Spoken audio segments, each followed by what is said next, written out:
엄마는 어디 계셔? 같이 안 오셨어? 어머니가 급하신 일이 있다고 먼저 가라고 하셨어. 급한 일? 무슨 일인데? 오늘 같이 오기로 했는데. 그게 잘 모르겠어. 갑자기 전화가 와서 먼저 가야 한다고. 이상하네? 엄마가 그런 분이 아닌데. 평소에 약속 잡으면 꼭 지키시는 분인데. 사람 일이 어디 계획대로 되겠어? 정말 급한 일이 생겼나 봐. 그래도 엄마한테 전화 한번 해볼게. 뭔 일인지 궁금해. 아니야. 지금 통화하기 어려운 상황일 거야. 나중에 해. 왜? 뭐가 그렇게 어려운 상황이야? 그게 병원에 계신 것 같아. 친구분이 아프다고. 병원? 그럼 더 걱정되는데. 어느 병원이야? 그게 어디라고 했더라. 기억이 안 나네. 이상해. 진짜 이상해? 엄마가 병원 간다고 하면 보통 어디 병원 간다고 말씀하시는데. 왜 자꾸 의심해? 그냥 급한 일 생겨서 먼저 간 거라고. 의심하는 게 아니라 걱정되는 거야. 엄마 나이도 있으시고. 아니, 왜 이렇게 캐묻는 거야? 나도 정확히는 몰라. 너 지금 뭔가 숨기고 있는 거 아니야? 표정이 이상해. 뭘 숨겨? 정말 별일 아니야. 그냥 먼저 간 거라고. 그래도 엄마 안부는 확인해야지. 전화 걸어볼게. 아니야. 지금 말고 나중에 해. 왜 자꾸 말려? 그냥 믿어줘. 제발. 너 지금 울고 있잖아. 대체 무슨 일이야? 여러분, 지금 이 상황을 보면서 어떤 생각이 드시나요? 며느리의 당황하는 모습이 눈에 띄죠? 사실 이런 상황에서 거짓말을 하게 되면 아무리 작은 거짓말이라도 점점 더 큰 거짓말로 이어지게 마련입니다. 아들 입장에서는 당연히 궁금하고 걱정되는 거예요. 평소 약속을 잘 지키시는 어머니가 갑자기 나타나지 않으니까요. 그런데 며느리는 계속 애매하게 대답하고 전화도 맞고 이상하다고 생각하는 게 당연하지 않을까요? 물론 며느리도 나름의 이유가 있었을 겁니다. 하지만 그 순간의 선택이 결국 더 큰 문제를 만들어버린 거죠. 가족 간의 신뢰 그리고 한순간의 잘못된 선택이 어떤 결과를 가져오는지 함께 보시면서 많은 것들을 느끼실 수 있을 거예요. 그런데 영상 시작하기 전에 구독 버튼 꼭 눌러주시고요. 좋아요도 미리 눌러주세요. 그리고 알림 설정까지 해두시면 저희가 새로운 이야기 올릴 때마다 가장 먼저 만나보실 수 있어요. 댓글로 여러분의 생각도 많이 남겨주시고 주변에 이런 이야기 좋아하시는 분들이 계시다면 공유도 부탁드려요. 여러분의 구독과 좋아요, 댓글 하나하나가 저희에게는 정말 큰 힘이 됩니다. 자, 그럼 이제 시작해 볼까요? 오늘의 이야기 제목은 산에 놓고 온 시어머니 그리고 며느리의 거짓말입니다. 과연 이 상황이 어떻게 흘러갈지 끝까지 집중해서 들어보세요. 그럼 지금부터 시작합니다. 그날 아침도 여느 때와 다름없이 시작됐습니다. 70년을 살아오면서 생긴 습관 중 하나가 바로 아침 일찍 일어나서 날씨를 확인하는 거였습니다. 스마트폰으로 날씨 앱을 켜보니 맑은 표시가 떠 있더라고 말입니다. 기상청에서 하루 종일 비 올 확률 10%라고 했으니까 믿을만 했죠. 세탁기를 돌리면서도 마음이 한결 가벼웠습니다. 요즘 같은 장마철에 빨래 말리기가 얼마나 힘든지 아시죠? 베란다 건조대 2개로도 모자라서 거실 곳곳에 옷걸이를 걸어놓고 살았는데 오늘만큼은 마당에 쫙 널어놓고 제대로 말릴 수 있겠다 싶었거든요. 옆집 순자 씨도 마당에서 빨래를 널고 있더라고 말입니다. 명순 씨, 오늘 날씨 좋네요. 그러게 말입니다. 기상청에서 막다고 했으니까 안심입니다. 우리 둘 다 기분 좋게 빨래를 널었죠. 흰 셔츠부터 시작해서 색깔 옷, 속옷까지 차례대로 널면서 혼자 생각했습니다.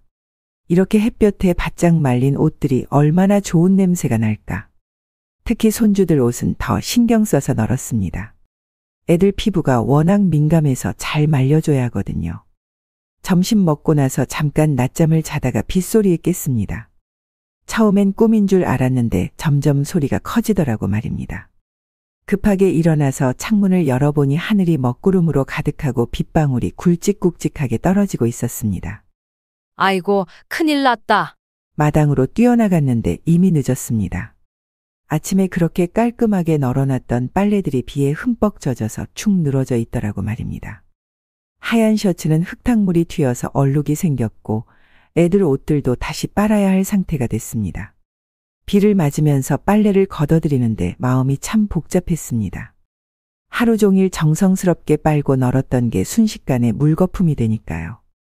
게다가 세제값, 전기료, 수도료 다 또 들어가니 말입니다. 요즘 물가가 얼마나 오른지 아세요? 젖은 빨래를 안고 집 안으로 들어와서는 한숨만 나왔습니다. 다시 빨래를 분류하고 세탁기에 넣으면서 화가 나더라고 말입니다. 기상청을 믿었던 제가 바보였나 싶기도 하고요. 이런 날엔 누군가와 이야기하고 싶어집니다. 그래서 아들한테 전화를 걸었습니다. 영호야, 엄마야. 네, 어머니. 무슨 일이세요? 아, 오늘 기상청에서 막다고 해서 빨래를 널어뒀는데 갑자기 비가 와서 다 젖었어. 하루 종일 한 빨래를 다시 해야 해.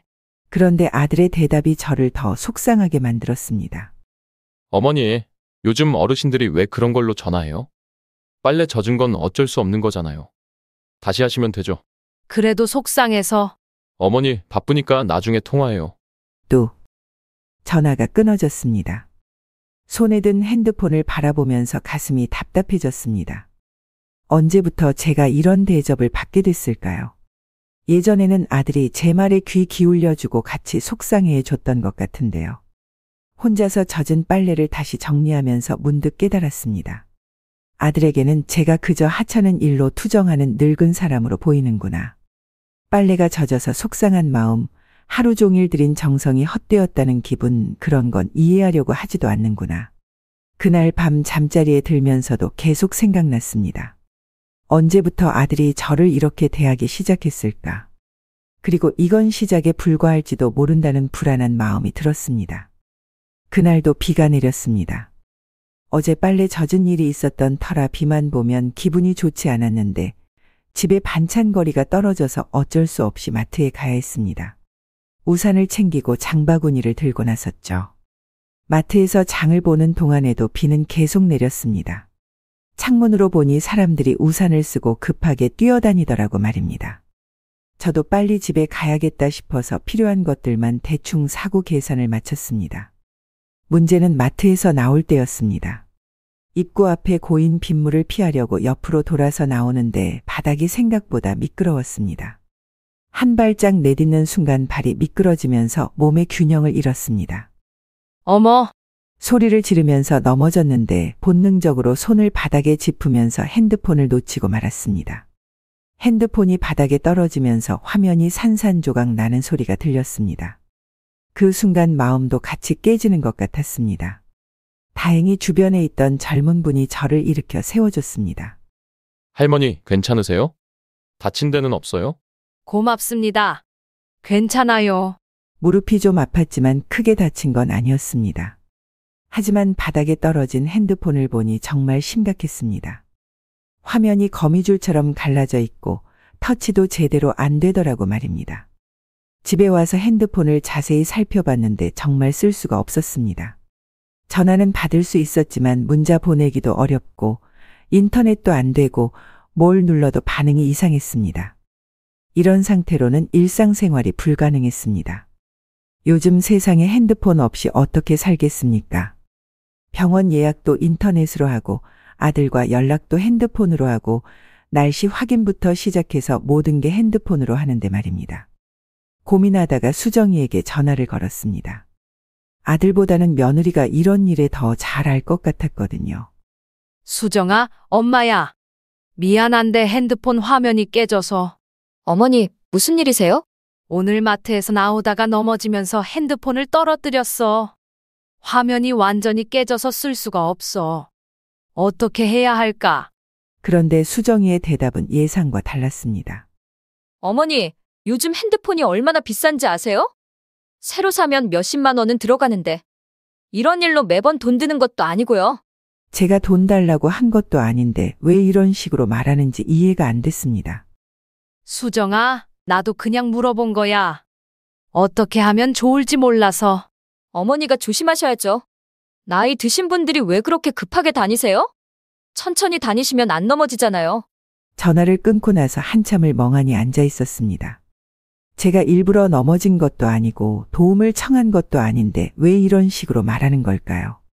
마치 제가 돈을 달라고 졸라댄 것처럼 취급하더라고 말입니다. 사실 저에게도 돈이 있습니다. 그동안 모아둔 돈으로 핸드폰 정도는 충분히 살 수 있어요. 하지만 가족이라면 이런 일이 생겼을 때 함께 걱정해주고 해결책을 찾아주는 게 당연한 거 아닌가요? 예전에 수정이가 차 긁혔을 때는 어떻게 했는지 생각해봤습니다. 그때는 아들이 바로 수리비를 대줬고 저도 괜찮으니까 걱정하지 마 라고 위로해줬었는데 말입니다. 혼자서 깨진 핸드폰을 만지작거리면서 씁쓸한 기분이 들었습니다. 언제부터 저는 가족들에게 부담스러운 존재가 됐을까요? 제가 도움을 청하는 것조차 귀찮아하는구나 싶어서 서운함이 밀려왔습니다. 어제는 빨래 젖은 일로 아들한테 차가운 소리를 들었고 오늘은 핸드폰 때문에 수정이한테 무시당하는 기분을 느꼈습니다. 이게 우연의 일치일까요? 아니면 평소에 가족들이 저를 어떻게 생각하고 있는지 드러나는 걸까요? 내일은 남편 산소에 가기로 한 날인데 수정이가 태워다 주겠다고 했었습니다. 하지만 오늘 일을 겪고 나니 괜히 불안한 마음이 들었습니다. 남편 산소에 가는 날이었습니다. 매달 한 번씩 가는 날인데 항상 마음이 무거워지는 시간이었습니다. 혼자 가기에는 산이 높고 길도 험해서 늘 고민이었는데 이번에는 수정이가 먼저 나서더라고 말입니다. 어머니, 이번에는 제가 태워다 드릴게요. 차로 가시는 게 편하잖아요. 수정이가 이렇게 말했을 때 정말 고마웠습니다. 어제 핸드폰 일로 서운했던 마음도 좀 누그러지는 것 같았어요. 역시 며느리도 나름 마음이 있구나 싶었습니다. 아침 일찍 준비를 했습니다. 남편이 좋아했던 과일도 챙기고 막걸리 한 병도 가져갔습니다. 예전에 살아계실 때 죽어서도 술 한 잔 마시고 싶을 거야 라고 농담 삼아 말씀하시곤 했거든요. 수정이가 시간에 맞춰 차를 가지고 왔습니다. 승용차에 타면서 마음이 한결 가벼워졌습니다. 평소 같으면 버스 2번 갈아타고 마지막에는 한참 걸어 올라가야 하는데 오늘은 편하게 갈 수 있겠다 싶었거든요. 수정아, 정말 고마워. 덕분에 편하게 갈 수 있겠네. 별 말씀을요, 어머니. 당연한 일이죠. 차 안에서 이런저런 얘기를 나누면서 갔습니다. 수정이가 평소보다 친절하게 대해주니까 어제까지의 서운함이 많이 사라졌습니다. 역시 가족이니까 이해해주는구나 생각했어요. 산소까지는 1시간 정도 걸렸습니다. 도착해서 차에서 내리려는데 수정이가 갑자기 말했습니다. 어머니, 죄송한데 급한 일이 생겨서 오실 때는 혼자 오세요. 처음에는 무슨 말인지 이해가 안 됐습니다. 응? 뭐라고? 급하게 처리해야 할 일이 있어서요. 죄송해요. 버스 시간표는 저기 정류장에 있으니까 확인하시고요. 그러면서 제 가방을 차에서 꺼내주고는 정말로 가버렸습니다. 저를 산 중턱에 혼자 남겨두고 말이에요. 멍하니 차가 사라지는 걸 바라보면서 실감이 안 났습니다. 정말로 저를 여기에 혼자 버려두고 간 거예요. 산소까지 올라가려면 아직 한참 더 가야 하는데 말입니다. 정류장을 찾아가서 버스 시간표를 봤는데 다음 버스까지 2시간이나 기다려야 했습니다. 게다가 하늘이 점점 어두워지더니 빗방울이 떨어지기 시작했습니다. 이럴 수가. 우산도 안 가져왔는데 비까지 내리니까 정말 막막했습니다. 근처에 비를 피할 곳도 마땅치 않았어요. 그냥 정류장 지붕 아래서 기다릴 수밖에 없었습니다. 비는 점점 더 세게 내렸습니다. 바람까지 불어서 정류장 지붕으로는 비를 완전히 피할 수가 없었어요. 옷이 젖기 시작했습니다. 혼자 서서 기다리면서 생각이 많아졌습니다. 수정이가 정말 급한 일이 있었던 걸까요? 아니면 처음부터 저를 데려다 주기만 하고 데리러 올 생각이 없었던 걸까요? 예전에는 이런 일이 없었습니다. 아들이나 수정이나 한번 약속하면 끝까지 지켰어요. 그런데 언제부터 저와의 약속은 이렇게 쉽게 어기게 된 걸까요? 산소에 올라가서 남편 앞에 앉아 있는데도 마음이 편치 않았습니다. 여보, 어떻게 된 일인지 모르겠어. 며느리가 날 데려다 주고는 그냥 가버렸어. 집에 어떻게 가야 할지. 남편 산소 앞에서 혼자 중얼거리면서 눈물이 났습니다. 살아계셨다면 이런 일을 가만히 두지 않으셨을 텐데 말입니다. 결국 비를 맞으면서 버스를 기다렸습니다. 2시간 동안 젖은 옷으로 서 있으니까 몸도 춥고 마음도 더 서늘해졌습니다. 역시 예상대로 감기에 걸렸습니다. 산소에서 비를 맞고 2시간 동안 젖은 채로 서 있었으니 안 걸릴 수가 없었죠. 목이 칼칼하고 몸이 으슬으슬 추워지더니 이틀째 알아눕게 됐습니다. 혼자 끙끙 앓으면서도 병원에 가야 하나 말아야 하나 고민했습니다. 요즘 병원비가 만만치 않거든요. 그래도 나이가 있으니까 감기라도 함부로 넘길 일이 아니라는 생각이 들었습니다. 아들 영호에게 전화를 걸었습니다. 영호야, 엄마 감기가 심해서 병원에 가려고 하는데. 어머니, 괜찮으세요? 많이 아프세요? 처음에는 걱정하는 것 같았습니다. 그래서 마음이 좀 놓였어요. 목도 아프고 기침도 심하고 열도 나는 것 같아. 병원에 가서 약 좀 지어 먹어야겠어. 그런데 아들의 다음 말이 저를 당황하게 만들었습니다. 어머니, 병원비 아껴야죠. 요즘 의료비가 얼마나 비싼지 아세요? 감기는 며칠 있으면 저절로 낫는 거니까 집에서 푹 쉬시면 될 것 같은데요. 순간 귀를 의심했습니다. 제가 아프다고 하니까 병원비 걱정부터 하는 거예요. 영호야, 엄마가 나이가 있으니까 감기라도 조심해야 하는 거 아니야? 어머니, 그래도 병원 가시면 검사비, 약값해서 몇만 원은 나올 텐데. 약국에서 감기약 사드시는 게 어때요? 전화를 끊고 나서 허탈했습니다. 며칠 전까지만 해도 제가 조금만 아프다고 해도 아들이 먼저 병원에 가자고 했었는데 언제부터 이렇게 됐을까요? 그래도 몸이 너무 아파서 혼자 동네 병원에 갔습니다. 의사 선생님이 나이를 고려해서 약을 좀 더 신중하게 처방해 주시더라고 말입니다. 어르신, 감기가 좀 심하네요. 충분히 쉬시고 따뜻하게 하세요. 약은 꼭 시간 맞춰서 드시고요. 네, 고맙습니다. 병원비는 3만 원 정도 나왔습니다. 그렇게 부담스러운 금액도 아닌데 아들은 왜 그렇게 말했을까 싶었어요. 집에 와서 약을 먹고 누워있는데 답답해서 깨진 핸드폰을 켜봤습니다. 화면이 갈라져서 터치가 잘 안 되고 글자도 제대로 안 보이지만 그래도 조심조심 만지면서 겨우 인터넷을 켤 수 있었어요. 수정이 SNS를 보려고 애쓰다가 깜짝 놀랐습니다. 화면이 깨져서 잘 안 보이긴 했지만 수정이가 올린 사진이 눈에 들어왔거든요. 자기 어머니와 함께 병원에서 찍은 사진이었습니다.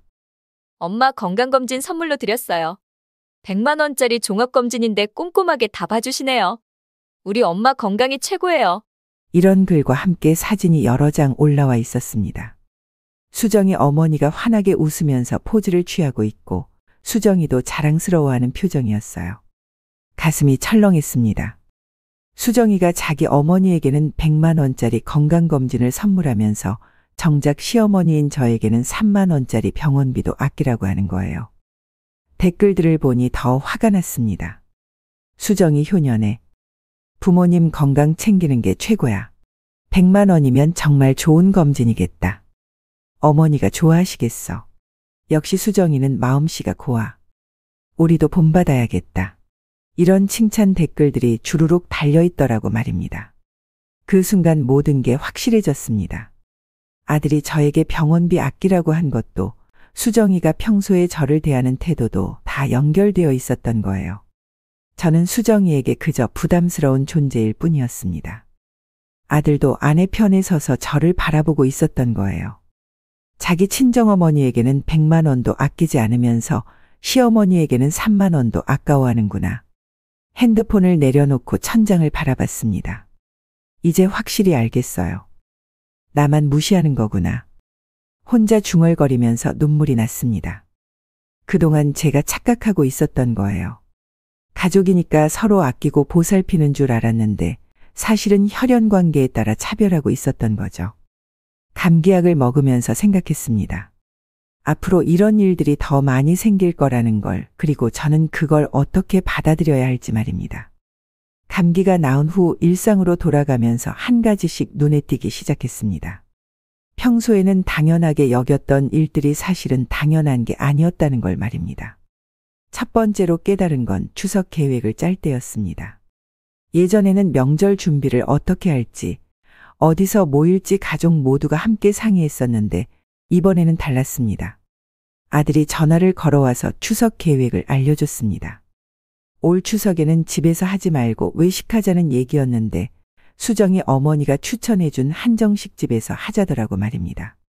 저한테는 한마디 상의도 없이 결정해서 통보하는 거예요. 제가 추석은 조상님께 차례 지내는 날인데 외식을 하면 어떻게 하느냐고 물었더니 아들이 어머니 요즘 시대와 안 맞아요. 라고 하더라고 말입니다. 수정이도 자기 어머니가 그렇게 하자고 하셨다면서 외식이 더 편하다고 하더군요. 물론 외식도 나쁘지 않습니다. 하지만 중요한 건 저와 상의도 없이 수정이 친정어머니 의견만으로 결정된다는 거였어요. 마치 제가 가족회의에서 빠진 사람처럼 느껴졌습니다. 두 번째는 손주 학원 문제였습니다.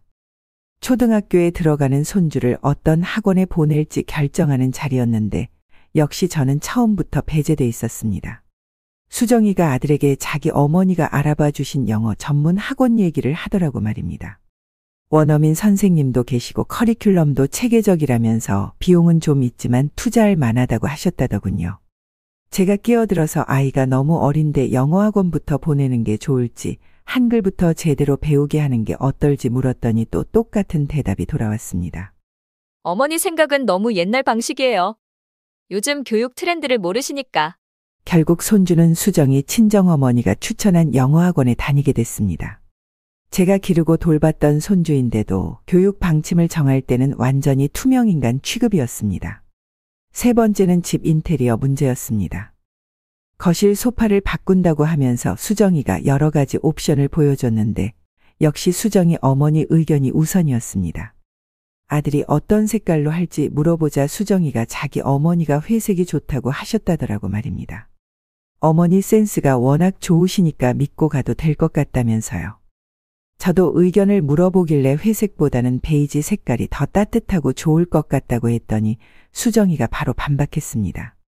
어머니, 회색이 요즘 트렌드예요. 베이지는 너무 촌스러워 보여요. 결과는 뻔했습니다. 회색 소파가 들어왔고 제 의견은 또 한 번 무시됐습니다. 이런 일들이 계속 반복되면서 깨달았습니다. 집안의 모든 결정에서 저는 그냥 들러리 역할이었다는 걸 말입니다. 수정이는 자기 친정어머니 의견만 소중하게 여기고 저는 요즘 시대와 안 맞는 사람으로 분류해버렸습니다. 가장 서운한 건 아들의 태도였습니다. 예전에는 제 의견도 들어보고 존중해줬는데 이제는 수정이 말에만 고개를 끄덕입니다. 마치 저는 가족회의에서 제외된 사람처럼 느껴졌습니다. 어느 날 문득 깨달았습니다. 언제부터 이렇게 됐을까? 언제부터 제가 이 집에서 투명인간이 됐을까? 그리고 이게 앞으로도 계속될 거라는 걸 알았습니다. 하지만 저도 가만히 있을 사람은 아니었습니다. 이제는 뭔가 달라져야 할 때가 온 것 같았습니다. 그 밤 잠자리에서 생각이 많았습니다. 빨래 젖은 일부터 시작해서 핸드폰 깨진 일, 산소에서 버려진 일, 병원비 아끼라는 말, SNS에서 본 100만 원짜리 건강검진, 그리고 모든 결정에서 배제되는 일까지. 하나하나 떠올리니까 화가 치밀었습니다. 아니, 이게 맞나? 내가 왜 이런 대접을 받아야 하지? 언제까지 참고만 살아야 하는 거야? 그동안 제가 너무 착하게만 살았던 것 같았습니다. 가족이니까 이해해야 한다고, 며느리니까 조금 서툴 수도 있다고, 아들도 바쁘니까 그럴 수 있다고 계속 변명해줬던 거예요. 하지만 이제는 달랐습니다. 더 이상 무턱대고 참지 않기로 마음먹었습니다. 첫 번째 기회는 며칠 후에 왔습니다. 수정이가 전화를 걸어왔더라고 말입니다. 어머니, 오늘 저녁에 중요한 모임이 있는데 아이 좀 봐주실 수 있어요? 예전 같으면 그럼 당연히 봐줘야지 라고 대답했을 겁니다. 하지만 이번에는 달랐어요. 미안해. 나도 오늘 친구들이랑 약속이 있어서 안 돼. 전화 너머로 수정이가 잠깐 당황하는 기색이 느껴졌습니다. 어머니, 정말 중요한 모임인데. 나도 중요한 약속이야. 미안하다. 사실 특별한 약속이 있었던 건 아닙니다. 하지만 저도 제 시간이 소중하다는 걸 알려주고 싶었어요. 항상 제가 모든 걸 미뤄가면서 도와주는 게 당연한 건 아니니까요. 두 번째는 아들 용돈 문제였습니다. 영호가 찾아와서 이번 달에 돈이 좀 부족하다며 용돈을 좀 더 달라고 하더라고 말입니다. 평소 같으면 얼마나 필요해? 라고 물어보고 바로 줬을 텐데 이번에는 생각이 달랐습니다. 영호야, 미안한데 이번 달은 좀 어려울 것 같아. 아들이 의외라는 표정을 지었습니다. 어머니가 용돈을 안 준다고 한 게 처음이었거든요. 어머니, 그렇게 큰 돈도 아닌데. 영호야, 너 나이가 몇인데 아직도 엄마한테 손 벌리고 그래? 내가 벌어서 살아야지. 아들은 뭔가 말하려다가 그냥 돌아갔습니다. 아마 어머니가 이렇게 나올 줄은 예상 못했을 거예요. 세 번째는 집안일 도움 요청이었습니다. 수정이가 대청소를 한다면서 손이 부족하니까 와서 도와달라고 하더라고 말입니다. 예전에는 무조건 달려갔을 텐데 이번에는 다르게 대답했어요. 수정아, 미안한데 오늘은 좀 힘들 것 같아. 허리도 아프고 몸이 좀 안 좋아서. 어머니, 그럼 내일은 어떠세요? 글쎄, 나도 나이가 있으니까 힘든 일은 좀 어려워. 너희가 젊으니까 둘이서 하면 금방 끝날 거야. 전화를 끊고 나서 마음이 시원했습니다. 그동안 얼마나 당연하게 여겨왔는지 새삼 깨달았어요. 며느리가 부르면 무조건 달려가고 아들이 돈 달라고 하면 무조건 주고 손주 봐달라고 하면 무조건 봐주고. 그게 당연한 줄 알았는데 사실은 제가 너무 호락호락했던 거예요. 가족들의 반응은 예상했던 대로였습니다. 처음에는 당황하더니 점점 불편해하는 기색이 역력했어요. 아들은 어머니가 왜 갑자기 이러시나 하는 표정이었고 수정이는 아예 연락 횟수를 줄였습니다. 하지만 저는 전혀 후회하지 않았습니다. 오히려 이제야 정상적인 관계가 되는 것 같았어요. 일방적으로 주기만 하는 관계가 아니라 서로 존중하고 배려하는 관계 말입니다. 제가 가족들에게 선을 긋기 시작한 지 일주일쯤 지났을 때였습니다. 평소처럼 가족 톡방을 확인했는데 손주 교육 문제로 대화가 오가고 있었습니다. 아들이 메시지를 올렸습니다. 손주가 다니는 영어학원에서 상급반으로 올라가자고 제안했다는 내용이었어요. 물론 수업료도 더 비싸지고 시간도 더 늘어나는 거였습니다. 수정이가 바로 답장했습니다. 자기 어머니께 한번 여쭤보자는 거였어요. 그분이 교육 쪽으로 경험이 많으시니까 조언을 구해보자고 하더라고 말입니다.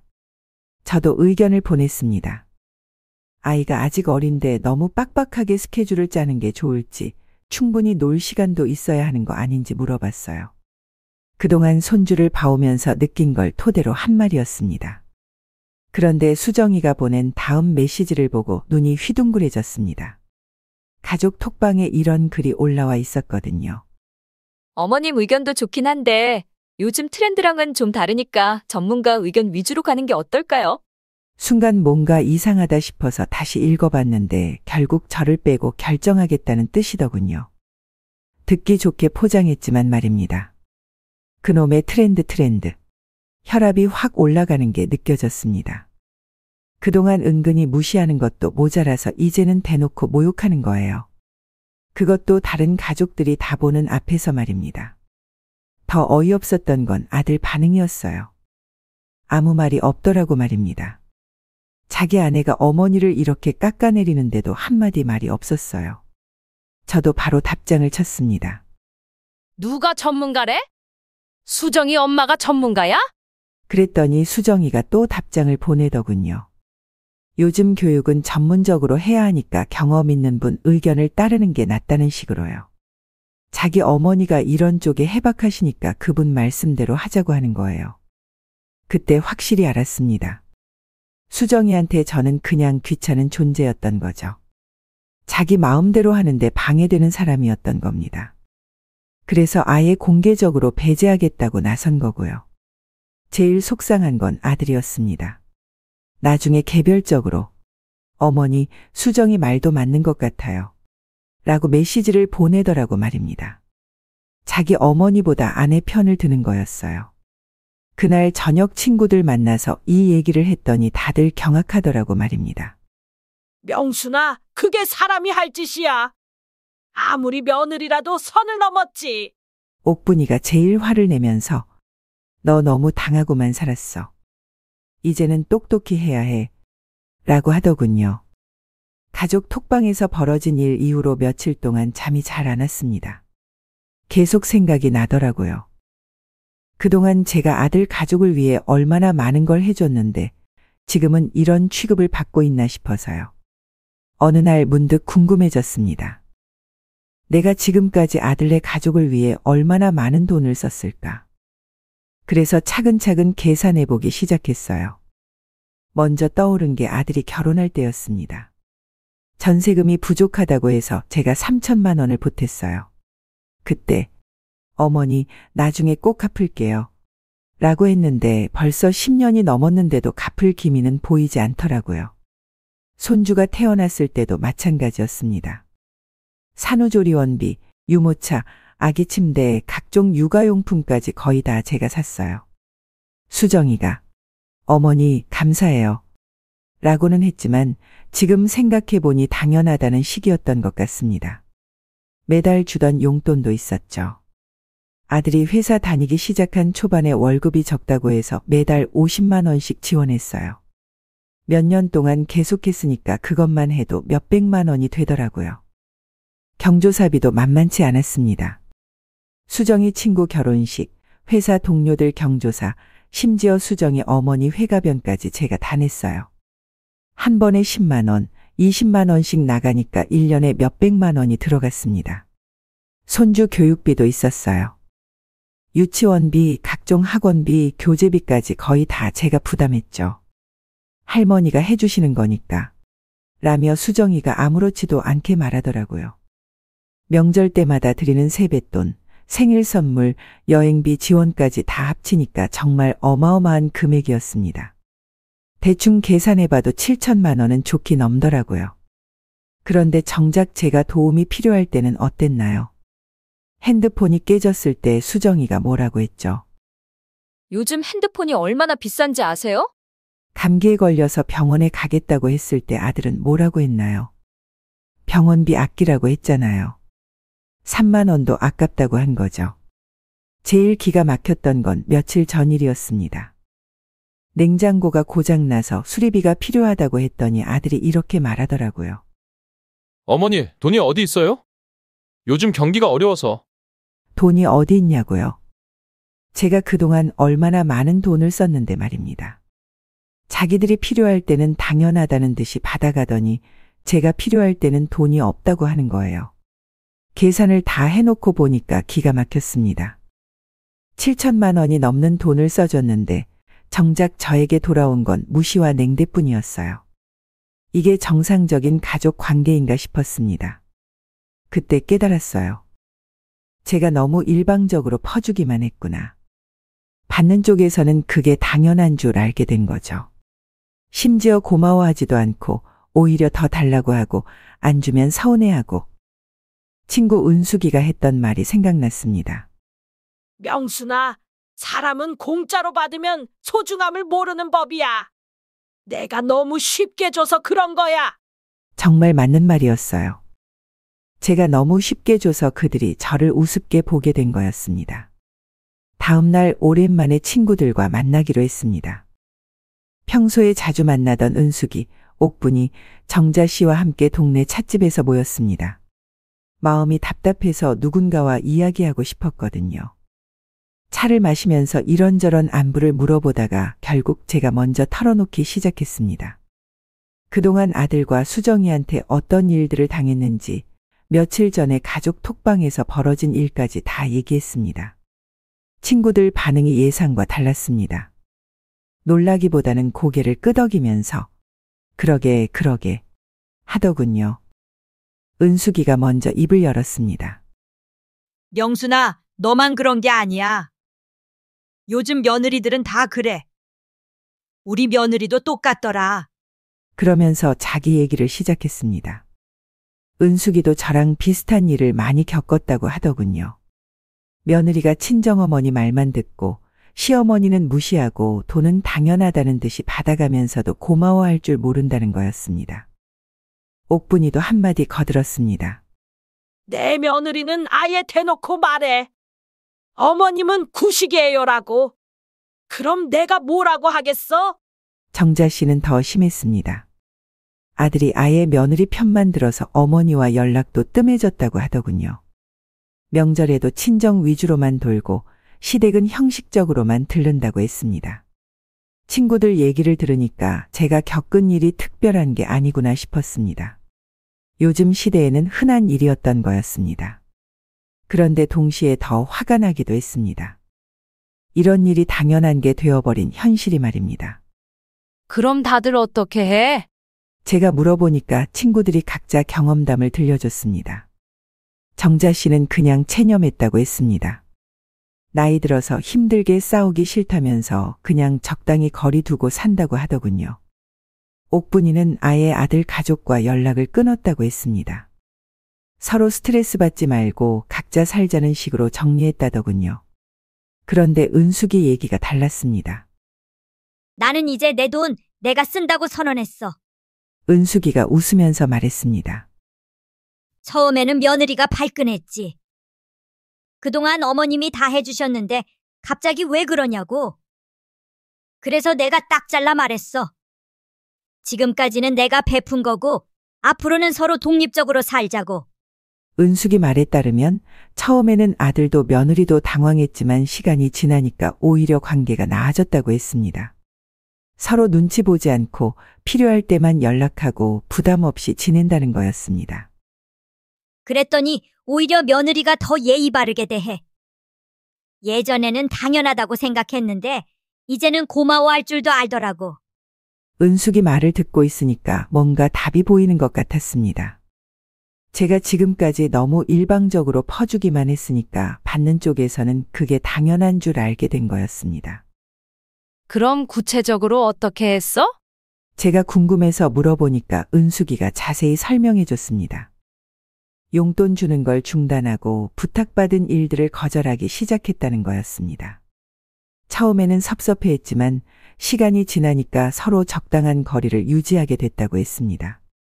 친구들과 헤어질 때쯤에는 마음이 한결 정리된 것 같았습니다.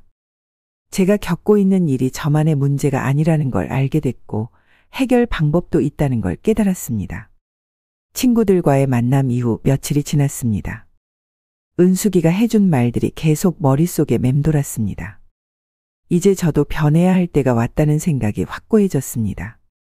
마침 기회가 찾아왔습니다. 수정이가 전화를 걸어왔거든요. 평소보다 좀 급한 목소리였습니다. 어머니, 이번 주말에 저희 집들이 하는데 음식 준비 좀 도와주실 수 있어요? 손님들이 많이 와서 혼자서는 힘들 것 같아요. 예전 같으면 당연하지, 뭐 준비하면 될까? 라고 대답했을 겁니다. 하지만 이번에는 달랐습니다. 친구들 얘기를 듣고 나서 마음가짐이 완전히 바뀌었거든요. 미안해. 이번 주말에는 좀 힘들 것 같아. 몸도 좀 안 좋고. 전화 너머로 수정이가 잠깐 조용해지는 게 느껴졌습니다. 아마 제가 거절할 줄은 예상 못했을 거예요. 어머니, 정말 중요한 자리인데 그냥 간단한 것만이라도 도와주시면 안 될까요? 수정아, 나도 나이가 있으니까 그런 큰일은 좀 버거워. 젊은 사람들끼리 해보렴. 수정이가 당황하는 기색이 역력했습니다. 그동안 제가 한 번도 거절한 적이 없었으니까 당연한 반응이었죠. 하지만 저는 마음을 단단히 먹었습니다. 그럼 어떻게 하죠? 남편한테 부탁하든지 다른 방법을 찾아봐. 나도 내 일정이 있으니까. 전화를 끊고 나서 기분이 묘했습니다. 한편으로는 시원했지만 다른 한편으로는 좀 미안한 마음도 들었습니다. 하지만 곧 생각을 바꿨습니다. 그동안 제가 너무 당연하게 해줬으니까 그들이 저를 우습게 본 거였어요. 몇 시간 후에 아들한테서 전화가 왔습니다. 역시 수정이가 아들한테 말한 모양이었습니다. 어머니, 수정이가 그러는데 집들이 음식 준비 도와주실 수 없다고요? 응, 몸이 좀 안 좋아서. 어머니, 손님들도 많이 오신다고 하는데. 영호야, 수정이도 이제 살림 경력이 얼마인데? 혼자서도 충분히 할 수 있을 거야. 내가 언제까지 다 해줄 수는 없잖아. 아들도 예상 못한 대답이었던 모양입니다. 잠깐 말이 없더니 알겠습니다. 라고 하고 전화를 끊었습니다. 사실 그날 특별한 약속이 있었던 건 아닙니다. 그냥 집에서 쉬고 싶었을 뿐이었습니다. 하지만 제 시간도 소중하다는 걸 알려주고 싶었습니다. 저녁 무렵에 수정이한테서 다시 전화가 왔습니다. 목소리가 좀 차가워진 것 같았습니다. 어머니, 결국 간단하게만 준비했어요. 그래? 그게 더 편하잖아. 손님들한테 좀 부끄러웠는데? 괜찮아요. 앞으로는 미리 부탁드릴게요. 말은 괜찮다고 했지만 목소리에서 서운함이 느껴졌습니다. 하지만 저는 별로 신경 쓰이지 않았습니다. 오히려 이제야 내가 없으면 안 된다는 걸 알겠구나 하는 생각이 들었습니다. 그동안 제가 너무 쉽게 도와줬으니까 당연하다고 여겼던 거였습니다. 이제야 제 도움이 얼마나 소중한지 깨달을 거예요. 며칠 후 또 다른 일이 생겼습니다. 수정이가 전화해서 냉장고가 좀 이상하다며 새로 사야 할 것 같다고 했습니다. 예전에는 이런 가전제품도 당연히 제가 사줬었거든요. 어머니, 냉장고가 자꾸 이상해져서 음식이 상해요. 새로 사야 할 것 같은데. 수정아, 그건 너희가 사는 거지. 내가 왜 사줘야 해? 어머니, 그동안 다른 가전제품들도 다 사주셨잖아요. 그때는 그때고 지금은 지금이야. 너희가 벌어서 사렴. 수정이가 좀 당황하는 기색이었습니다. 시어머니가 이렇게 냉정하게 나올 줄은 몰랐을 거예요. 이런 일들이 몇 번 반복되면서 가족들의 태도가 조금씩 바뀌기 시작했습니다. 예전처럼 당연하다는 듯이 부탁하지 않고 좀 더 조심스럽게 말하더군요. 무엇보다 제 마음이 편해졌습니다. 그동안 얼마나 일방적으로 베풀기만 했는지 깨달았습니다. 이제는 저도 제 생활을 우선시하기로 했습니다. 그렇게 가족들에게 작은 반격을 시작한 지 며칠이 지났습니다. 마침 정기 건강검진을 받으러 병원에 다녀왔습니다. 나이가 드니까 이런 건 더 신경 써야 하거든요. 검진 결과를 받아보니 다행히 큰 문제는 없었습니다. 다만 혈압이 조금 높다는 얘기와 함께 스트레스를 줄이라는 의사 선생님 말씀이 있었습니다. 요즘 가족 문제로 신경 쓸 일이 많았으니 당연한 결과였죠. 집에 돌아와서 수정이에게 전화를 걸었습니다. 그동안 건강검진 결과는 항상 가족들과 공유했거든요. 나이 든 사람의 건강은 가족 모두가 관심 가져야 할 일이니까요. 수정아, 엄마야. 오늘 건강검진 받고 왔어. 아, 네. 어머니, 목소리가 좀 시큰둥했습니다. 그래도 계속 말했습니다. 다행히 큰 문제는 없는데 혈압이 좀 높다고 하더라. 의사 선생님이 스트레스 관리를 잘하라고 하시고. 어머니, 죄송한데 지금 드라마 보고 있어서 나중에 얘기할게요. 순간 말문이 막혔습니다. 제가 건강검진 결과를 말하고 있는데 드라마가 더 중요하다는 거예요. 수정아, 지금 엄마 건강 얘기하고 있는 거야. 네, 알겠어요. 나중에 천천히 들을게요. 지금 좀 집중하고 싶어서. 전화가 끊어졌습니다. 손에 든 핸드폰을 바라보면서 기가 막혔습니다. 내 건강이 드라마보다 덜 중요하다는 건가요? 그 순간 화가 치밀었습니다. 그동안 참아왔던 게 한순간에 폭발하는 것 같았어요. 바로 다시 전화를 걸었습니다. 수정아. 어머니, 뭐? 나도 사람이야. 내 건강이 드라마보다 덜 중요하다고 생각하는 거야? 전화 너머로 수정이가 당황하는 기색이 느껴졌습니다. 제가 이렇게 직접적으로 따진 적이 처음이었거든요. 어머니, 그런 뜻이 아니었는데. 그럼 뭔 뜻이야? 70살 넘은 시어머니가 건강검진 결과 얘기하는데 드라마 보겠다고 전화 끊는 게 정상이야? 어머니, 화내지 마세요. 제가 잘못 생각했어요. 잘못 생각한 게 아니라 아예 생각을 안 한 거지. 나를 뭘로 보는 거야? 수정이가 한참 말이 없더니 대답했습니다. 어머니, 요즘 좀 예민하신 것 같아요. 별일 아닌 걸로 왜 이렇게. 예민하다고요? 별일 아니라고요? 더 화가 났습니다. 예민한 게 아니라 당연한 반응이야. 가족이라면 서로 건강 걱정해주는 게 기본 아니야? 어머니, 알겠어요. 죄송해요. 말로는 죄송하다고 했지만 목소리에서 진심이 느껴지지 않았습니다. 그냥 빨리 넘어가려는 기색이 역력했어요. 전화를 끊고 나서 한참을 생각했습니다. 수정이는 여전히 제가 예민해졌다고 생각하고 있었습니다. 자기가 잘못했다는 걸 진짜로 깨닫지 못하고 있었어요. 그동안 제가 너무 아무 말 없이 참아왔으니까 이런 대접을 받게 된 거였습니다. 이제라도 확실히 선을 그어야겠다는 생각이 들었습니다. 며칠 후 아들한테서 전화가 왔습니다. 어머니, 수정이가 그러는데 요즘 좀 까칠해지셨다고 하더라고요. 무슨 일 있으세요? 까칠해졌다고요. 제가 정당한 말을 하니까 까칠하다고 하는 거예요. 영호야, 엄마가 까칠한 게 아니라 이제 참지 않기로 한 거야. 어머니, 무슨? 앞으로는 받을 만큼만 대접받을 거야. 더 이상 일방적으로 당하지 않겠어. 아들도 어머니가 이렇게 단호하게 나올 줄은 몰랐을 겁니다. 이제 정말 본격적인 변화가 시작될 때가 온 것 같았습니다. 가족들에게 선을 긋기 시작한 지 일주일쯤 지났을 때였습니다. 그날 오후 마트에 갔다가 돌아오는 길에 사고가 났습니다. 요즘 젊은 사람들이 많이 타는 전동 킥보드를 한번 타보고 싶어서 되어 있었습니다. 처음엔 좀 무서웠지만 천천히 타니까 괜찮더라고요. 그런데 집 근처 내리막길에서 속도 조절을 잘못했습니다.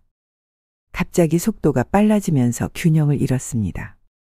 넘어지면서 오른쪽 팔과 다리를 크게 다쳤어요. 지나가던 분이 119를 불러주셔서 병원으로 실려갔습니다. 응급실에서 검사를 받으니 다행히 골절은 아니었지만 타박상이 심했습니다. 의사 선생님이 나이를 고려해서 하루 정도 입원 관찰을 해보자고 하셨어요. 병실에 누워있으면서 아들한테 연락했습니다. 어머니가 다쳐서 입원했다고 하니까 놀라면서 바로 오겠다고 하더군요. 1시간 후에 아들이 왔습니다. 병실 문을 열고 들어오면서 첫 마디가 이거였어요. 어머니, 괜찮으세요? 많이 아프세요? 처음에는 걱정하는 것 같았습니다. 그래서 마음이 좀 놓였어요. 골절은 아니고 타박상이 좀 심해서 하루 입원하래. 다행이네요. 그런데 어머니, 보험 처리는 어떻게 되는 거예요? 전동 킥보드 회사에서 보상해 주나요? 순간 어이가 없었습니다. 어머니가 다쳐서 아픈데 보험 얘기부터 하는 거예요. 영호야, 엄마가 아프다고 하니까 그게 먼저 할 말이야. 아, 어머니 걱정되니까 하는 말이에요. 병원비도 만만치 않을 텐데. 병원비 걱정이라고 하지만 결국은 돈 얘기였습니다. 어머니 몸보다 돈이 먼저인 거였어요. 1시간 후에 수정이도 왔습니다. 그런데 수정이 첫 마디는 더 가관이었어요. 어머니, 괜찮으세요? 그런데 어머니가 나이도 있으신데 왜 그런 위험한 걸 타셨어요? 위로 한마디도 없이 바로 잔소리부터 시작하는 거였습니다.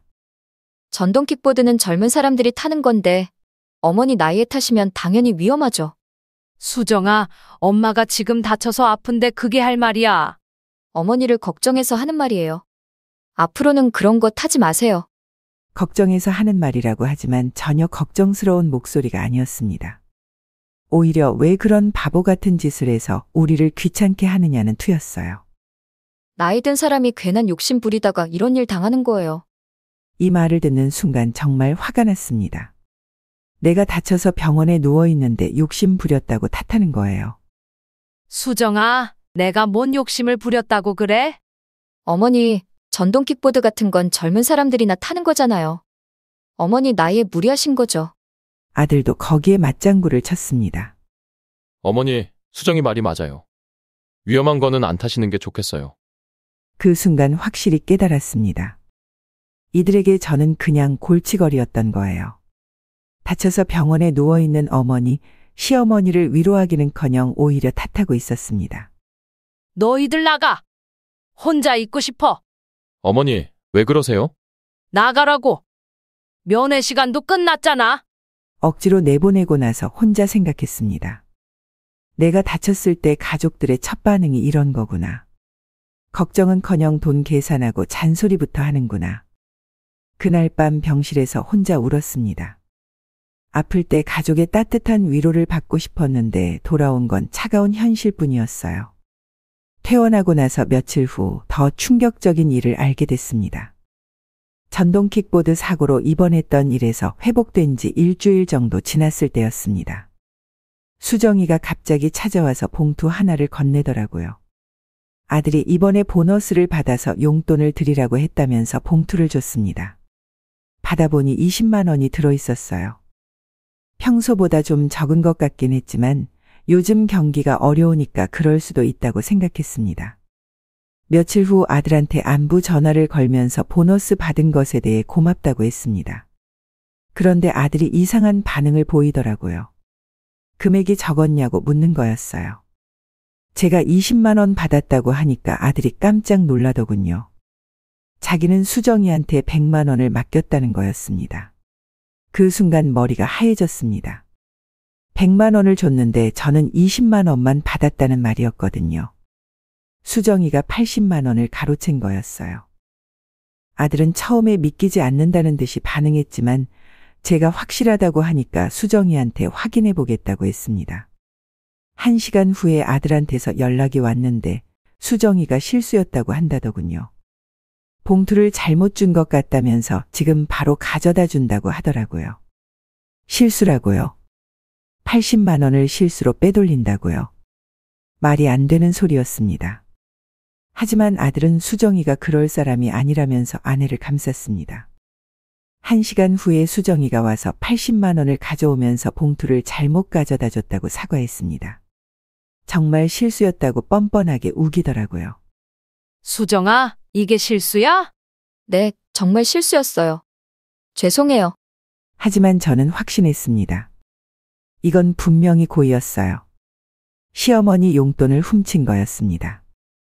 그동안 수정이가 저를 무시하고 소외시키는 것도 화가 났는데 이제는 아예 돈까지 훔치는 거였어요. 그것도 아들 몰래 말입니다. 이건 완전히 도둑질이었습니다. 그날 밤 잠을 이룰 수가 없었습니다. 며느리가 시어머니 용돈을 훔쳤는데도 가족들은 실수라고 넘어가려고 하는 거였어요. 이제 정말로 본격적인 복수를 시작해야겠다는 생각이 들었습니다. 며칠 동안 잠도 제대로 못 잤습니다. 계속 분노가 치밀어 올랐거든요. 그동안 참아온 모든 일들이 한꺼번에 떠올랐습니다. 빨래 젖은 일부터 시작해서 핸드폰 깨진 일, 산소에서 버려진 일, 병원비 아끼라는 말, 100만 원짜리 건강검진은 친정어머니에게만, 가족 톡방에서의 모욕, 전동 킥보드 사고 때 차가운 반응, 그리고 이번 돈 훔치기까지. 하나하나 생각할 때마다 화가 났습니다. 내가 왜 이런 대접을 받아야 하나? 70년을 살아오면서 이렇게 무시당한 적이 있었나 싶었어요. 그날 밤 침대에 누워서 결심했습니다. 이제까지는 내가 너무 착했구나. 가족이니까 이해해야 한다고, 참아야 한다고 생각했는데 그게 잘못이었어요. 앞으로는 받은 만큼만 해주기로 마음먹었습니다. 일방적으로 베풀고 참기만 하는 건 그만두겠다고 다짐했어요. 며칠 동안 구체적인 방법들을 생각해 봤습니다. 어떻게 하면 그들이 제 소중함을 깨달을 수 있을까? 어떻게 하면 지금까지의 무시와 모욕에 대한 대가를 치르게 할 수 있을까? 먼저 경제적인 부분부터 정리하기로 했습니다. 그동안 제가 아들 가족을 위해 얼마나 많은 돈을 썼는지 이미 계산해 봤으니까 이제는 그 지원을 중단하는 거였어요. 매달 주던 용돈도 끊고 각종 경조사비도 내 돈으로는 안 내기로 했습니다. 애들 교육비나 생활비 지원도 마찬가지였어요. 그들이 얼마나 제게 의존하고 있었는지 깨닫게 해주고 싶었습니다. 두 번째는 도움 요청을 모두 거절하는 거였습니다. 아이 봐달라는 것, 집안일 도와달라는 것, 음식 해달라는 것 모든 걸 단호하게 거절하기로 했어요. 그동안 너무 당연하게 여겨왔으니까 제가 없으면 얼마나 불편한지 알게 해주려고 했습니다. 세 번째는 그들의 약점을 파악하는 거였습니다. 수정이가 뭘 제일 중요하게 여기는지, 아들이 뭘 제일 신경 쓰는지 관찰해 보기로 했어요. 그래야 효과적으로 대응할 수 있을 테니까요. 특히 수정이가 친구들 앞에서 자랑하는 걸 좋아한다는 걸 알고 있었습니다. SNS에 항상 좋은 것들만 올리고 다른 사람들에게 인정받고 싶어 하더라고요. 그 부분을 노려보기로 했습니다. 아들은 회사에서의 체면을 중요하게 여겼어요. 동료들 앞에서 자기가 효자라는 이미지를 유지하려고 했고 어머니가 잘 살고 있다는 걸 보여주고 싶어 했거든요. 이런 부분들을 잘 활용하면 그들에게 충격을 줄 수 있을 것 같았습니다. 마지막으로는 타이밍이었습니다. 너무 성급하게 움직이면 감정적으로 보일 수 있으니까 차근차근 계획적으로 진행하기로 했어요. 며칠 후부터 실행에 옮기기로 마음먹었습니다. 먼저 그들의 약점부터 더 자세히 파악해봐야겠다고 생각했습니다. 그동안 착하기만 했던 명순이가 이제는 달라질 때가 온 거였어요. 복수 계획을 세운 후 며칠 동안 가족들을 유심히 관찰하기 시작했습니다. 그동안은 그냥 착한 어머니, 시어머니 역할만 했는데 이제는 그들의 약점을 파악해야 했거든요. 먼저 수정이부터 살펴봤습니다. 평소에 SNS를 자주 올리는 걸 알고 있었으니까 그걸 자세히 봤어요. 친구들과 만나는 사진, 맛있는 음식 사진, 새로 산 물건들 사진이 주로 올라와 있었습니다. 그런데 최근에 올린 사진들을 보니 명품 가방을 들고 있는 모습이 자주 보이더라고요. 한두 개가 아니라 계속 다른 가방들이었어요. 루이비통, 샤넬, 에르메스 같은 비싼 브랜드들이었습니다. 이상했습니다. 아들 월급으로는 그런 명품들을 자주 살 여유가 없을 텐데 말이에요. 더 자세히 살펴보니 수정이가 친구들과 만날 때마다 새로운 가방을 들고 다니더라고요. 며칠 후 우연히 수정이가 백화점에서 나오는 걸 봤습니다. 명품 매장 쇼핑백을 들고 있었어요. 집에서는 절약한다고 하면서 뒤에서는 명품을 사고 있었던 거였습니다. 더 관찰해보니 수정이는 친구들 앞에서 자기가 잘 산다는 걸 보여주고 싶어 했어요. SNS에도 항상 좋은 것들만 올리고 만날 때마다 새로운 옷이나 가방을 하고 나타났습니다. 체면을 굉장히 중요하게 여기는 사람이었던 거죠. 아들 쪽도 알아봤습니다. 요즘 들어 표정이 어둡고 스트레스를 많이 받는 것 같더라고요. 전화 통화할 때도 목소리에 힘이 없었어요. 어느 날 아들이 집에 왔을 때 넌지시 물어봤습니다. 회사 일이 힘드냐고 하니까 처음에는 괜찮다고 하더군요. 하지만 계속 이야기하다 보니 진짜 속마음이 나왔어요. 이번에 승진해서 누락됐다는 거였습니다. 동기들은 다 승진했는데 자기만 빠졌다고 하더라고요. 회사에서 인정받지 못하는 것 같아서 자존심이 상했다면서요. 특히 동료들 앞에서 체면이 서지 않는다고 걱정하더군요. 그동안 자기가 능력 있는 사람이라고 생각했는데 승진해서 밀려나니까 자신감이 많이 떨어진 모양이었어요. 아들은 평소의 효자라는 이미지를 중요하게 여겼습니다. 회사 동료들한테도 어머니를 잘 모신다고 자랑하곤 했거든요. 그런 이미지가 자기 자존심과 직결돼 있었던 거죠. 며칠 더 관찰해보니 두 사람 다 남들 시선을 굉장히 의식하는 사람들이었습니다. 수정이는 친구들 앞에서, 아들은 회사 동료들 앞에서 체면을 지키는 걸 무엇보다 중요하게 여겼어요. 이런 정보들이 복수 계획에 어떻게 활용될 수 있을지 생각해봤습니다. 수정이의 명품 쇼핑이나 아들의 승진 누락 같은 것들이 그들의 약점이 될 수 있을 것 같았어요. 특히 그들이 체면을 중시한다는 점이 중요했습니다. 남들 앞에서 창피를 당하는 걸 제일 싫어할 테니까 그 부분을 노려보면 효과적일 것 같았어요. 가족들의 약점을 파악한 후 며칠 지나서 친구들을 다시 만났습니다. 지난번에 만났을 때 모두들 비슷한 고민을 하고 있다는 걸 알았으니까 이번에는 좀 더 구체적인 이야기를 나눠보고 싶었어요. 은숙이, 옥분이, 정자 씨와 함께 동네 찻집에서 모였습니다. 이번에는 제가 먼저 제안했어요. 우리 정기적으로 만나서 이런 얘기들 나누면 좋겠어. 서로 도움이 될 것 같아. 친구들도 좋다고 하더군요. 그래서 한 달에 2번씩 만나서 각자 겪은 일들을 공유하기로 했습니다. 이름도 거창하게 며느리 대응 연구 모임이라고 지었어요. 첫 모임에서 각자 최근에 겪은 일들을 털어놨습니다. 은숙이는 며느리가 친정어머니 생신상을 호화롭게 차렸으면서 시어머니 생신은 대충 넘어갔다는 얘기를 했어요. 정자 씨는 아들이 며느리 친정집 이사를 도와주면서 하루 종일 나갔는데 정작 자기 어머니가 아플 때는 바쁘다고 안 왔다고 하더라고요. 옥분이는 며느리가 자기 친구들 앞에서는 시어머님이 너무 좋으세요 라고 말하면서 뒤에서는 구식이라서 힘들어요 라고 한다는 걸 우연히 알게 됐다고 했습니다. 모두들 저와 비슷한 일들을 겪고 있었어요. 그런데 대응 방식은 각자 달랐습니다. 은숙이는 아예 지원을 끊고 거리를 두는 방식을 택했고 정자 씨는 참다가 가끔 폭발하는 시기였어요. 옥분이는 조용히 맞받아치는 방식을 쓰고 있었습니다. 그 중에서도 옥분이의 방법이 가장 효과적인 것 같았어요. 옥분이는 원래 교사 출신이라 머리가 좋았거든요. 명순아, 정면으로 싸우면 우리만 나쁜 사람 되는 거야. 차라리 우아하게 복수하는 게 낫지. 옥분이가 조언해줬습니다. 어떻게 하는 건데? 그들이 제일 싫어하고 곤란해할 상황을 만드는 거지. 하지만 겉으로는 아무 문제 없는 것처럼 보이게 하는 거야. 옥분이는 구체적인 예를 들어줬습니다. 며느리가 친구들과 만날 때 갑자기 나타나서 평소 하지 않던 말들을 한다거나 아들 회사 사람들 앞에서 어머니가 얼마나 서운한지 자연스럽게 표현한다거나.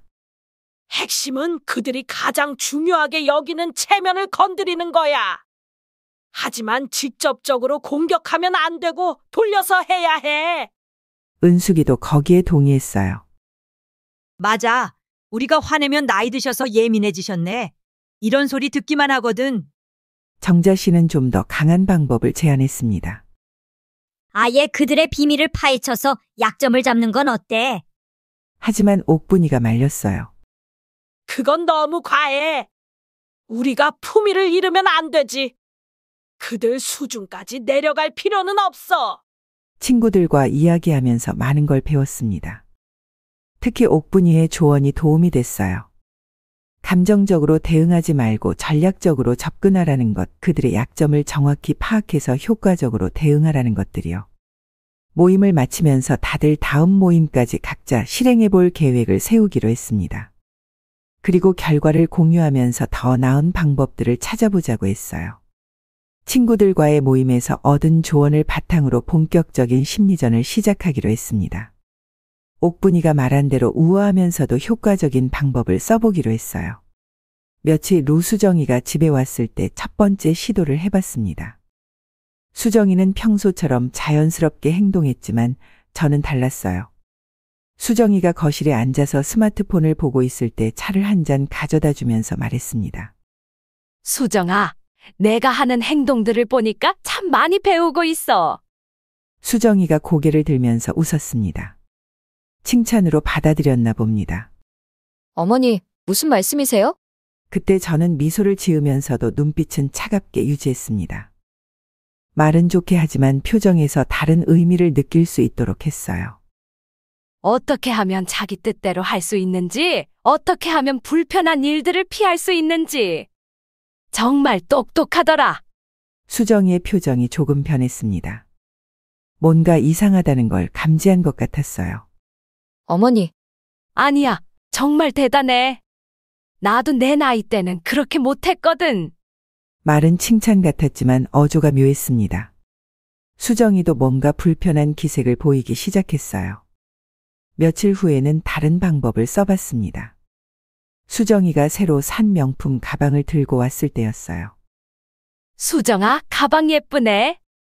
비쌌겠다. 아, 이거요? 그냥 적당한 거예요. 적당하다고? 루이비통이 적당해? 참 좋겠다. 그런 걸 적당하다고 할 수 있는 처지가. 수정이가 당황하는 기색을 보였습니다. 제가 가방 브랜드를 정확히 알고 있다는 것도 의외였을 테고 말투에서 뭔가 다른 의미를 느꼈을 거예요. 어머니, 이게 그렇게 비싼 건 아니에요. 아, 그래? 내가 잘못 알았나 보네. 요즘은 명품도 저렴해진 모양이구나. 또 다른 날에는 수정이가 친구와 통화하는 걸 들은 척하면서 말했습니다. 수정아, 친구들하고 자주 만나는구나. 좋겠어. 늘 좋은 얘기만 하고. 네, 가끔 만나서 수다 떨어요. 그럼 내 얘기도 하겠네. 시어머니가 어떤지. 수정이가 움찔했습니다. 어머니, 그런 얘기는 뭐, 솔직하게 하는 게 당연하지. 나도 이해해. 시어머니 흉보는 거야. 며느리들 사이에서는 당연한 일이니까. 이런 식으로 몇 번 대화하니까 수정이의 태도가 조금씩 바뀌기 시작했습니다. 평소보다 조심스러워하더라고요. 제가 뭔가 알고 있다는 걸 눈치챈 것 같았어요. 특히 제 눈빛이나 말투에서 예전과 다른 뭔가를 감지하고 있었습니다. 겉으로는 평범한 대화 같지만 속에 다른 의미가 담겨 있다는 걸 알아챈 거죠. 며칠 후 아들한테도 비슷한 방식을 써봤습니다. 아들이 회사 얘기를 할 때였어요. 영호야, 회사 일은 어때? 그냥 그래요, 어머니. 승진은 언제쯤 될 것 같아? 아들의 표정이 어두워졌습니다. 이게 바로 아픈 부분이었거든요. 글쎄요. 좀 더 기다려야 할 것 같아요. 그래? 동기들은 다 됐다던데. 뭐, 사람마다 때가 있는 거지. 아들이 불편해하는 게 보였습니다. 하지만 어머니 말에 뭐라고 할 수도 없었죠. 이런 식으로 몇 번 대화하니까 가족들이 저를 대하는 태도가 미묘하게 바뀌기 시작했습니다. 뭔가 이상하다는 걸 느끼고 있었지만 정확히 뭔지는 모르는 상태였어요. 심리전을 시작한 지 며칠 후 이제는 더 구체적인 행동에 나설 때가 왔다고 생각했습니다. 그동안 개별적으로 거절하는 일들이 있었지만 이번에는 아예 체계적으로 정리하기로 했어요. 그동안 제가 아들 가족을 위해 자동이체로 지원하고 있던 것들이 꽤 많았습니다. 매달 용돈, 손주 학원비, 각종 보험료까지 자동으로 나가고 있었거든요. 어느 날 아침 은행에 가서 모든 자동이체를 해지했습니다. 창구 직원이 모두 해지하시는 거예요. 라고 확인할 정도로 항목이 많았어요. 집에 와서 아들한테 전화로 알려줬습니다. 앞으로 내 돈은 내가 직접 관리하기로 했다고 자동이체로 나가던 것들을 다 끊었다고 말했어요. 아들이 당황하면서 갑자기 왜 그러냐고 물어보니까 나도 내 노후를 준비해야겠더라. 고 답했습니다. 1시간 후에 수정이한테서도 전화가 왔습니다. 남편한테 들었다면서 갑자기 왜 그러냐고 하더라고요. 저는 나이도 있으니까 내 돈 관리를 제대로 해야겠다고 차분하게 설명했습니다. 며칠 후 아들이 수정이와 함께 직접 찾아왔습니다. 둘 다 심각한 표정이었어요. 어머니, 저희가 잘못한 일이 있나요? 잘못한 게 있어? 질문으로 질문을 받으니까 둘 다 답하기 어려워하더라고요. 저는 갑자기가 아니라 70이 넘었는데 언제까지 남 주기만 할 수는 없다고 말했습니다. 앞으로는 정말 꼭 필요한 일이 있으면 그때그때 말하라고 제가 판단해서 도와줄지 말지 결정하겠다고 선언했어요. 둘이 돌아간 후 마음이 시원했습니다. 그동안 일방적으로 퍼주기만 했는데 이제는 제가 주도권을 쥐게 된 거였어요. 며칠 후부터 그들의 태도가 확연히 달라졌습니다. 예전처럼 당연하다는 듯이 행동하지 못하고 저를 더 조심스럽게 대하기 시작했어요. 돈의 힘이 이렇게 큰 줄 몰랐습니다. 경제적 독립을 선언한 지 일주일쯤 지났을 때였습니다. 수정이가 또 다른 핑계를 대고 찾아왔습니다. 이번에는 애들 교복을 새로 맞춰야 한다는 이유였어요. 어머니, 아이들 어린이복 새로 맞춰야 하는데 생각보다 비용이 많이 들 것 같아요. 예전 같으면 얼마나 필요해? 라고 물어봤을 텐데 이번에는 달랐습니다. 수정이가 뭔가 숨기고 있다는 걸 눈치챘거든요. 그래서 혹시 도움을 좀 받을 수 있을까요? 그때 저는 조용히 말했습니다. 수정아, 내가 지난번에 내 용돈 80만 원 가로챈 거 아들한테 말할까? 수정이의 얼굴이 순간 새파래졌습니다. 그동안 감춰왔던 일이 들통날까봐 두려워하는 표정이었어요. 어머니, 그건 뭐? 실수였다고. 80만 원을 실수로 가져가? 수정이가 말을 잇지 못했습니다. 자기도 그게 실수가 아니라는 걸 알고 있었으니까요. 교복비가 필요하다고. 정말 교복비에 쓸 거야? 아니면 또 다른 명품 가방 살 거야? 수정이가 당황해서 어쩔 줄 몰라 했습니다. 제가 명품 쇼핑하는 것도 알고 있다는 걸 깨달은 거죠. 어머니, 정말 교복비예요. 그럼 영호한테 직접 말해. 내가 아니라. 어머니, 앞으로 돈이 필요하면 아들한테 직접 말하렴. 나한테는 오지 말고. 수정이가 그날 이후로 저 앞에서 함부로 행동하지 못하게 됐습니다. 80만 원 가로챈 일이 언제든 폭로될 수 있다는 두려움 때문이었어요. 며칠 후 아들한테 사실을 말했습니다. 수정이가 80만 원을 가로챈 일을 자세히 설명했어요. 처음 알았을 당시 며느리가 전화와서 죄송하다고 한 번만 그냥 넘어가 달라고 말하는 바람에 그냥 넘어갔었거든요. 처음에는 믿지 못하겠다는 표정이었지만 자세한 경위를 들으니까 점점 표정이 어두워졌습니다. 어머니, 정말 그런 일이 있었어요? 응, 내가 100만 원 줬다고 했는데 나는 20만 원만 받았잖아. 아들이 수정이한테 확인해 보더니 크게 실망한 표정을 지었습니다. 아내가 어머니 돈을 훔쳤다는 사실에 충격을 받은 거죠. 그날부터 아들과 수정이 사이가 어색해졌습니다. 아들이 수정이를 보는 눈빛이 예전과 달라졌어요. 첫 번째 복수가 성공한 지 며칠 후 더 결정적인 기회가 찾아왔습니다. 마트에서 장을 보고 나오는데 수정이가 친구들과 카페에 앉아 있는 걸 봤어요. 창문 너머로 들리는 소리를 듣고 있으니까 수정이가 자랑하고 있더라고요. 우리 시어머니는 너무 좋으셔서 뭐든지 다 해주시고 정말 복 받은 것 같아. 친구들이 부럽다, 좋겠다 하면서 감탄하고 있었습니다. 시어머니가 그렇게 좋으시면 정말 편하겠어. 맞아. 우리 시어머니는 좀 까다로우신데.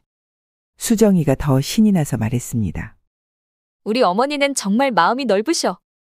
돈도 아끼지 않으시고 뭐든지 이해해주시고. 그 순간 저는 카페 안으로 들어갔습니다. 수정이와 친구들이 앉은 테이블로 직접 걸어가서 웃으며 말했어요. 수정아, 여기 있었구나. 친구들이랑 즐겁게 얘기하고 있네. 수정이가 깜짝 놀라면서 일어났습니다. 어머니, 언제 오셨어요? 방금 왔어. 그런데 수정아, 내가 나한테 평소에 어떻게 대하는지 친구들한테 솔직히 말해봐. 친구들이 궁금한 표정으로 바라봤습니다. 수정이는 얼굴이 빨개지기 시작했어요.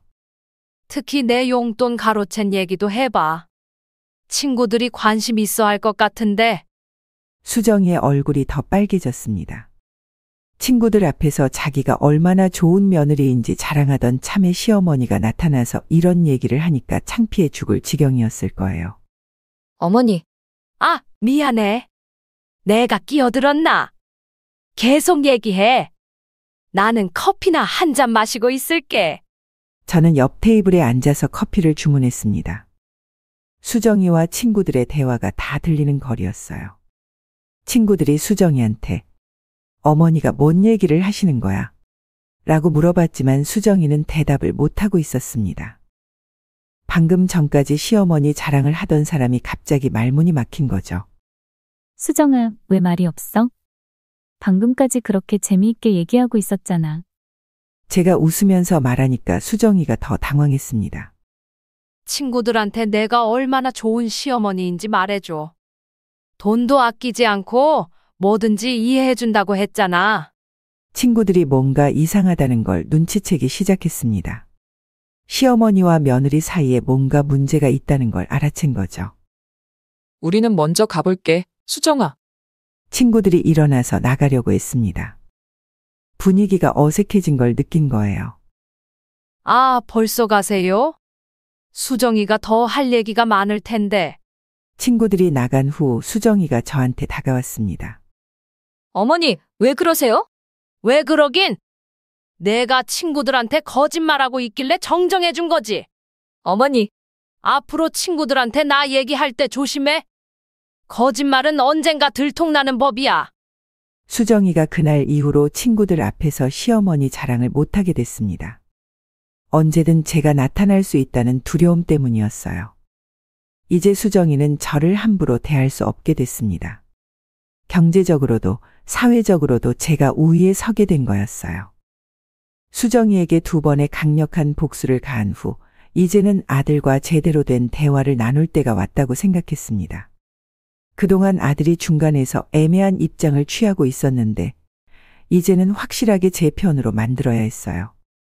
며칠 후 아들이 혼자 집에 왔을 때 진지한 대화를 시작했습니다. 저는 그동안 겪었던 일들을 하나씩 설명하기 시작했어요.